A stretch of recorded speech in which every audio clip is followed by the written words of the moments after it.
Breathe and stop feeding the illusion, or it will swallow you whole. Welcome, seekers of truth, you who are tired of pretending that everything is fine while your heart has been screaming for a long time.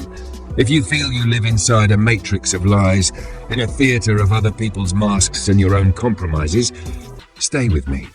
This will be a journey. Not academic, not polite, real. From darkness to light, from frozen to movement, from silence to voice, from pretending to being. First, see things as they are. You carry wounds inside. This is not your fault. You grew up in a world where quiet was rewarded and honesty was punished. At home, you heard that you were overreacting. At school, you were taught not to stand out. At work, they told you you were a replaceable cog. The media told you whom to love, what to buy, what to fear. Spiritual authorities promised instant enlightenment without walking through your own pain. In toxic relationships, you took crumbs of attention to avoid feeling lonely, and then you were lonely anyway. You escaped into soothing habits that stole your soul piece by piece. That is how the Matrix works. It numbs you until you forget who you are. Stop. Place one hand on your chest and the other on your belly. Say in your mind, I see myself. I do not judge myself. I breathe. Truth is safe. Truth is the path to freedom. This breath is your first act of defiance against a system that wanted your silence. This simple gesture says, I am in command here. Not an algorithm, not someone else's opinion, not an old fear. Now look at your own story without censorship.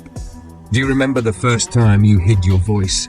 Maybe it was at home, maybe in a classroom, maybe in a church, maybe with someone you loved who could not hold your truth.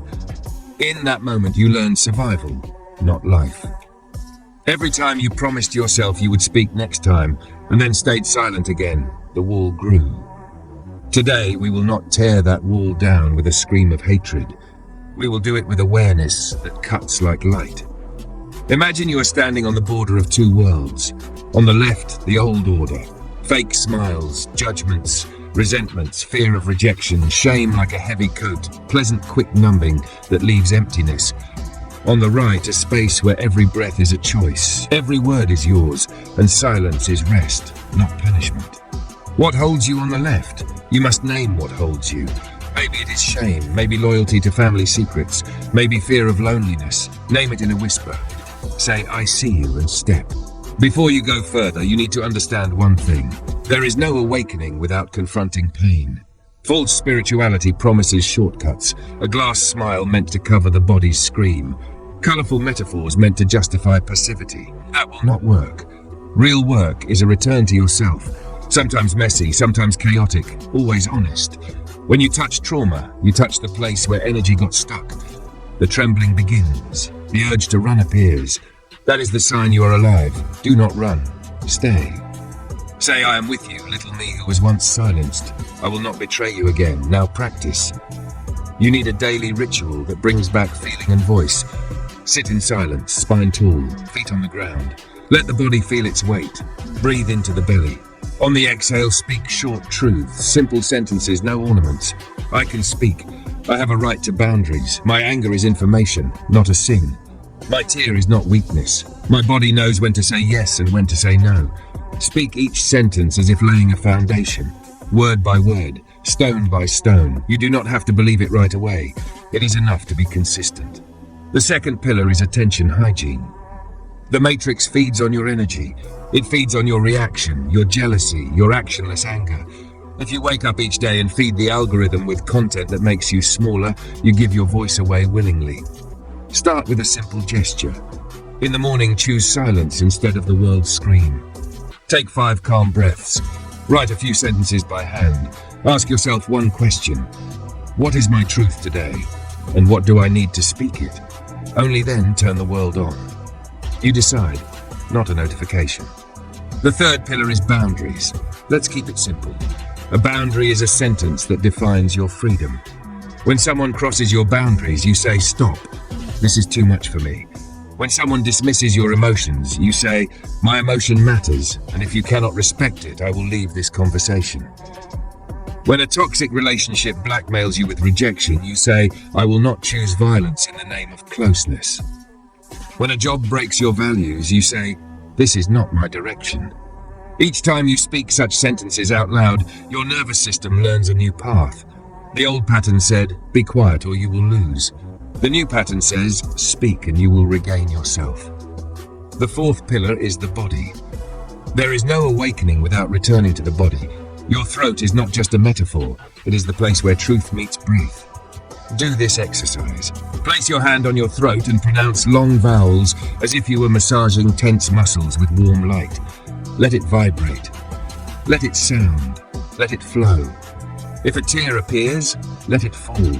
A tear is water that carries away the salt of old words you were not allowed to say.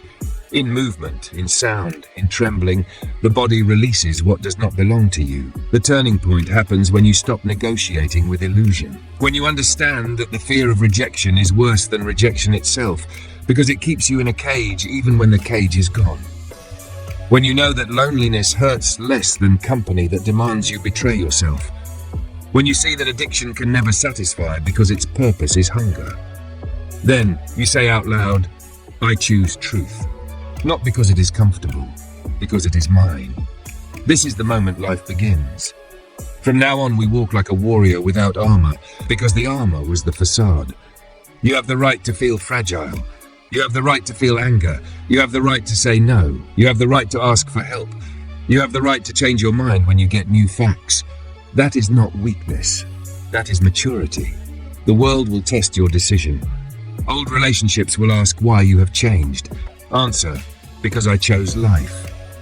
Old habits will return at night when fear plays the old melody. Stand up, drink some water, place your hand on your heart and say, "I am." This will pass. I do not have to run anymore. Now a short task that works like a laser. Take a sheet of paper and write a letter to the person who symbolizes your matrix. It may be someone real. It may be the whole system. Write what they did not give you, what they killed in you, what you took on that you never should have. Then write what you return to yourself. I return my voice to myself. I return my boundaries to myself. I return my body to myself. I return my love of truth to myself. I return my courage to myself. When you finish, read it aloud, slowly, clearly. This is an act of reclaiming.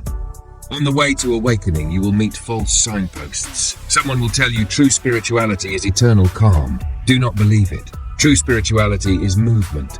It is the capacity to hold contradictory emotions in your hands without fleeing. Someone will tell you truth is always kind. Do not believe it. Truth is often sharp, like glass you must cross to get out of a burning house. Someone will tell you that you must always forgive and understand others. Remember, without boundaries, forgiveness becomes permission for violence. And your life is not someone else's field to arrange. You will start to notice different things. Silence will stop terrifying you because it will no longer be empty. You will see that loneliness can be a birthplace, not a punishment. You will understand that the meaning of life does not fall from the sky. It is born from action aligned with truth.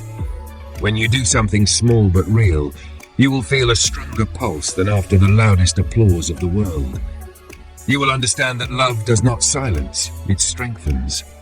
That a healthy relationship begins where both voices are heard. That closeness without truth is only a transaction, and truth without love becomes a weapon. You need both. When you fall, rise gently. Awakening is not a race. It is a return to a rhythm that is your rhythm. One day you will be brave like fire, another day fragile like glass. One day you will speak a sentence that changes the course of a conversation. Another day you will fall silent and cry. Do not compare. Instead ask, what is the most truthful thing right now? And do that, step by step, breath by breath, word by word. Now let us make a joint act of power. Stand up if you can. Straighten your back, lift your head slightly. Place your hand on your throat and say out loud, I can speak. Say, I have a right to truth. Say, I choose life. If you feel warmth or tingling, good. That is your body saying, I remember. If you feel resistance, that is good too. That is the old part of you saying goodbye to the helm. Thank it for keeping you alive as long as it could. And then say, truth leads now. You can already see the matrix is not omnipotent. It gets lost where a human being regains awareness. Manipulation does not work on those who are present. Toxic relationships do not attract those who love themselves as deeply as they love others. Addictions lose power when you begin to feed on meaning, not just stimulus. False spirituality fades before the fire burning in your chest when you speak words aligned with your heart. At the end, I want to tell you something that may sound simple but is a key. You're enough when you breathe in truth. You no longer need to prove your worth. You no longer need to ask the world for permission. You no longer need to wait for the perfect moment. The perfect moment is now. In this minute, in this word, in this gesture, when you say, I am, and I choose myself. Take this energy into everyday life, into the kitchen when you speak with someone close, into work when you stand for your values, into the mirror when you look yourself in the eyes, into sleep when you lay your head on the pillow and say, today I was real. And when tomorrow the old fear comes, smile at it and say, I know who I am, and walk on. I will end with one sentence that should feel like a seal on your decision. Truth does not need permission. It needs your voice. I wish you courage and guidance. Thank you for being here with me. Until next time.